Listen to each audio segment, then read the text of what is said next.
नमस्कार मंडळी, कशा आहात सगळ्या? आशा करते मजेत असाल. हो, थंबनेलमध्ये तुम्ही जे पाहिलं ना, तीच रेसिपी आज आपण करणार आहोत. झटपट बनणारा आणि पोट भरणारा असा हा नाश्ता आहे आणि सोबतच पौष्टिकही आहे. तुम्हाला सुद्धा प्रश्न पडतो का, की दररोज काय नाश्ता बनवावा? तर हा व्हिडिओ पाहिल्यानंतर तुमचा रविवारी काय नाश्ता बनवावा हा इश्यू तर सॉल्व्ह होणारच आहे. हा नाश्ता इतका टेस्टी बनतो, की तुम्ही दर रविवारी हे नक्कीच बनवता. चला तर मग बनवूयात. सर्वात आधी मी परातीमध्ये 2 कप गव्हाचं पीठ घेतलेलं आहे. त्यामध्ये चवीनुसार मीठ घातलं आहे आणि 1 पळी तेल घातलेलं आहे. आता तेल घातल्यानंतर हे तेल आपण सगळीकडे चांगलं चोळून घ्यायचं आहे पिठाला. आणि हो, गव्हाचं पीठ घेताना ते चाळून घ्यायला विसरू नका. तेल सगळीकडे चांगलं मिक्स झालं की त्यामध्ये आपण पाणी घालून पिठाचा गोळा करून घ्यायचा आहे. पिठाचा गोळा करताना तो खूप सैलही नाही करायचा आणि खूप घट्टही नाही करायचा. पाणी घालताना सगळं पाणी एकदाच घालू नका, थोडं थोडं करून पाणी घाला आणि मग ते कणिक चांगलं मळून घ्या. पण तुमच्याकडे जर आधीच चपातीचं पीठ मळून ठेवलेलं असेल तर तुम्ही तेही पीठ वापरू शकता. आता माझ्याकडे आधीच चपातीचं पीठ मळलेलं नव्हतं म्हणून मी इथे लगेच कणिक मळून घेते. तुम्ही बघू शकता इथे माझं कणिक मळून झालेलं आहे. मी जास्तीही सहील असा गोळा केला नाही आहे आणि जास्ती घट्टही नाही केला, मीडियम असा ठेवलं आहे मी कणिक. आता हे पीठ आपण 5 ते 10 मिनटं साईडला ठेवूयात झाकून, जेणेकरून हे कणिक चांगलं मुरेल. त्यानंतर मी इथे काही भाज्या घेतलेल्या आहेत, जसे की कांदा, टोमॅटो, हिरवी मिरची आणि कोथिंबीर. या सगळ्या भाज्या मी बारीक बारीक कापून घेतलेल्या आहेत. तुम्हाला जर हा नाश्ता अजून पौष्टिक बनवायचा असेल तर तुम्ही ह्यामध्ये वेगळ्या वेगळ्या भाज्या घालू शकता, जसं की शिमला मिर्च, गाजर, बीन्स. त्या भाज्या सगळ्या बारीक बारीक कापून त्याही तुम्ही ऑमलेटमध्ये घालू शकता. ह्या सगळ्या भाज्या तुम्ही चॉपरमध्येही कापून घेऊ शकता, पण मी इथे सुरीचाच वापर करून सगळ्या भाज्या बारीक बारीक कापून घेतलेल्या आहेत. सगळ्या भाज्या कापून झाल्यानंतर मी इथे एक बाउल घेतलेला आहे आणि त्यामध्ये मी 2 अंडी फोडून घेतलेली आहेत. तुमच्या घरात जर 2पेक्षा जास्ती लोक असतील, समजा 4 लोक असतील, तर 4 अंड्यांमध्ये तुम्ही सगळ्यांचा नाश्ता बनवू शकता, तोही पोटभर आणि पौष्टिक. जर का तुमच्याकडे आधीच मळून ठेवलेली कणिक असेल तर तुम्हाला अंडी उकडायचीही नाही किंवा काही करायचंही नाही. फक्त अंडी फोडायची आणि त्याचं मिश्रण बनवायचं आणि नाश्ता तयार होईल. इथे मी फोडून घेतलेल्या अंड्यामध्ये चवीनुसार मीठ घातलंय, कांदा, मिरची, टोमॅटो आणि कोथिंबीर घातले आणि हे सगळं छान मिक्स केलंय. अंडं चांगलं खलवून घेण्यासाठी तुम्ही इथे विस्करचाही वापर करू शकता. पण जर का तुमच्याकडे विस्कर नसेल तर तुम्ही काट्या चमच्यानेही अंडं खूप छान असं विस्क करून घेऊ शकता. अंड्याचा कोणताही पदार्थ जर तुम्हाला बनवायचा असेल ना, तर नेहमी एक लक्षात ठेवायचं की अंडं तुम्ही खूप छान फेटून घ्यायचं. अंडं चांगलं फेटलं की नाही हे आपल्याला त्यावरती येणाऱ्या फेसवरनं कळतं. अंड्यावरती जेवढा जास्ती फेस येतो ना, तेवढं ऑमलेटही खूप छान होतं आणि त्याचे बनवणारे पदार्थही खूप छान फ्लफी होतात. आता मी इथे पोलपट आणि लाटणं घेतलेलं आहे आणि आपण जे पीठ मळून ठेवलं होतं साईडला 5 ते 10 मिनटं, ते पीठ घेऊन मी इथे त्याचा एक गोळा बनवून घेतलेला आहे. आता मी इथे तो गोळा चांगला मळून घेतला आणि त्यानंतर त्याला पीठ लावून जशी आपण नॉर्मल चपाती करतो किंवा पराठा बनवतो तशीच मी छोटीशी लाटून घेतली पहिली. तुमच्याकडे जर चपाती करताना थोडंसं कणिक उरलं असेल, त्यातलाही एखादा गोळा घेतला तरीही चालतो. जर तसं असेल तर तुमचा हा नाश्ता खूप पटकन तयार होईल, अजिबात वेळ लागणार नाही. आता बघा, आपण जेवढी पुरी लाटून घेतो ना, तेवढे मी हे पहिलं लाटून घेतली आणि ह्यावरती मी सगळीकडे तेल लावून घेतलेलं आहे.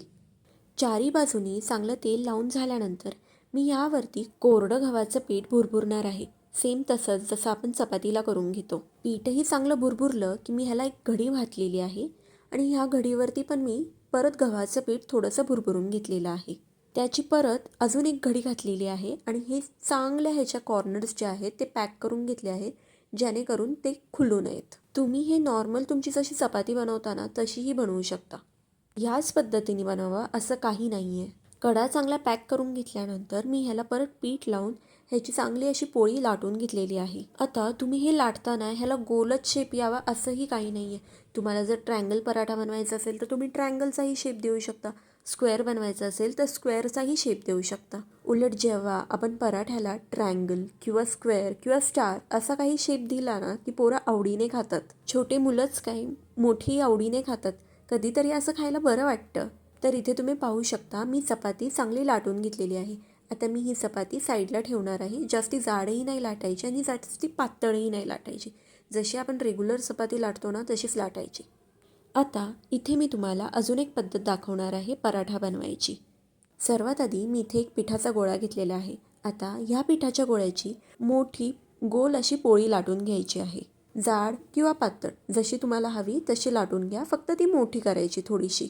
ही पोळी लाटून घेताना ह्याला काय अशी घडी वगैरे घालायची गरज नाही, फक्त साधी नॉर्मल चपाती लाटून घ्यायची. आता इथे या पोळीचा आपण लच्छा पराठा बनवून घेणार आहोत. आता पोळी लाटून झाल्यानंतर मी ह्याला सगळीकडे तेल लावून घेतलेलं आहे. चारी साईडनी चांगलं तेल लावून घ्यायचं. सगळीकडे तेल लावून झाल्यानंतर मी यावरती पीठ भुरभुरणार आहे. सगळीकडे पीठ चांगलं व्यवस्थित भुरभुरून झाल्यानंतर जसं आपण लहानपणी फॅन बनवायचो की नाही तेव्हा असे फोल्ड्स करायचो बघा, तसे सेम फोल्ड्स आपण या चपातीचे करून घ्यायचे. आता हे फोल्ड्स करताना असं काही नाही की हे पातळच करावं किंवा जाडच करावं, जसं तुम्हाला जमेल तसे ह्याचे फोल्ड्स करा, पण फक्त जसं आपण फॅन करायचो की नाही ते लक्षात ठेवा.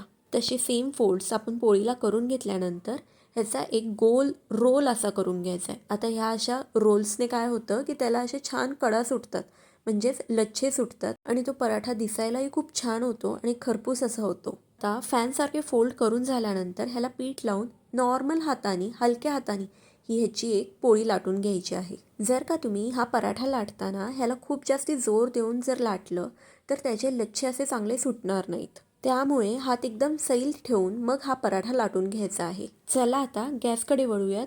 आता नेमकं आपल्याला पुढे काय करायचं आहे ते बघूयात. तर इथे मी तो लच्छा पराठा घातला आणि तो असा छान असा दोन्ही साईडने तेल लावून चांगला शेकून घेतला. आता आपण हा पराठा जेव्हा शेकून घेत असतो ना तेव्हा एक लक्षात ठेवायचं की एका बाजूने हा पराठा चांगला सगळीकडनं शेकून घ्यायचा आणि एक बाजू कच्ची ठेवायची थोडीशी.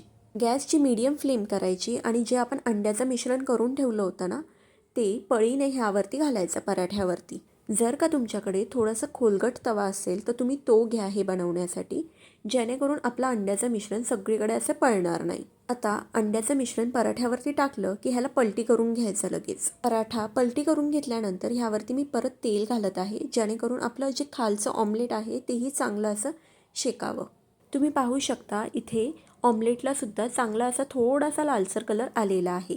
आता इथे आपला हा पदार्थ तयार आहे. दोन्ही बाजूने चांगला शेकून घ्यायचा आणि त्यानंतर मी इथेच तव्यावरतीच ह्याला फोल्ड केलेला आहे. तुम्ही हे डायरेक्टसुद्धा काढू शकता. आता इथे एक टाईपचा लच्छा पराठा एक पराठा असा तयार आहे असं बोलू शकतो आपण. आता आपण इथे जी पोळी लाटून ठेवली होती की नाही नॉर्मलवाली घडीवाली, त्याचाही वेगळा काहीतरी पदार्थ बनवणार आहोत, तो बघूयात. मी इथे तव्यावरती थोडंसं तेल शिंपडलं आहे आणि त्यावरती आपण लाटून ठेवलेली चपाती घातलेली आहे. तर जशी आपण आपली घरातली पोळी भाजून घेतो की नाही तशी सेम पद्धतीने मी हे भाजून घेतलेलं आहे. पोळीची एक बाजू जी आहे ती आपल्याला 70 ते 80% भाजून घ्यायची आहे आणि ती बाजू खाली ठेवायची आणि जी बाजू पूर्णपणे भाजून झालेली आहे ती आपण वरती ठेवायची आहे. नंतर ह्या पोळीला आपण एक कट घालायचं आहे आणि या कटमध्ये आपण जे मिश्रण करून ठेवलं होतं अंड्याचं ते घालायचं आहे. ते अंड्याचं मिश्रण इकडे तिकडे पळू नये म्हणून मी तवा थोडासा वर केला आहे, जेणेकरून ते सगळीकडे चांगलं पसरावं. इथे मी 2 पळी अंड्याचं मिश्रण ह्यामध्ये घातलेलं आहे. मिश्रण ह्या पॉकेटमध्ये टाकून झाल्यानंतर हाही पराठा आपल्याला लगेच पलटी करून घ्यायचा आहे. पराठा पलटी करून घेतल्यानंतर दोन्ही साईडनी हाही पराठा चांगला शेकून घ्यायचा आणि तुम्हाला जर हवा असेल तर तुम्ही असंच खाऊ शकता, पण मी इथे ह्याला तव्यावरतीच फोल्ड केलेला आहे. पराठा तव्यावरनं काढायच्या आधी हे बघा की आतमधलं जे अंडं आहे ते चांगलं शिजलं आहे की नाही. जर का हे अंड्याचं मिश्रण जर कच्चं राहिलं तर हा पराठा अजिबात चांगला लागणार नाही खायला. त्यामुळे नीट शिजलं आहे की नाही हे नक्की बघा. इथे आपले दोन्हीही पराठे तयार आहेत. लच्छा एक पराठा आणि पॉकेट एक पराठा. ही रेसिपी नक्की ट्राय करा. खूप पटकन बनतो हा नाश्ता आणि टेस्टीही खूप लागतो खायला. तुम्हाला ही रेसिपी कशी वाटली हे कमेंट्समध्ये मला नक्की सांगा. माझी जर व्हिडिओ तुम्हाला थोडीही आवडली असेल तर ह्याला लाईक आणि सबस्क्राईब करायला विसरू नका. अशाच नवनवीन आणि इंटरेस्टिंग रेसिपी मी माझ्या चॅनलवरती सतत टाकणार आहे, त्यामुळे सबस्क्राईब करायला विसरू नका. हा व्हिडिओ शेवटपर्यंत पाहण्यासाठी खूप खूप धन्यवाद. थँक्यू.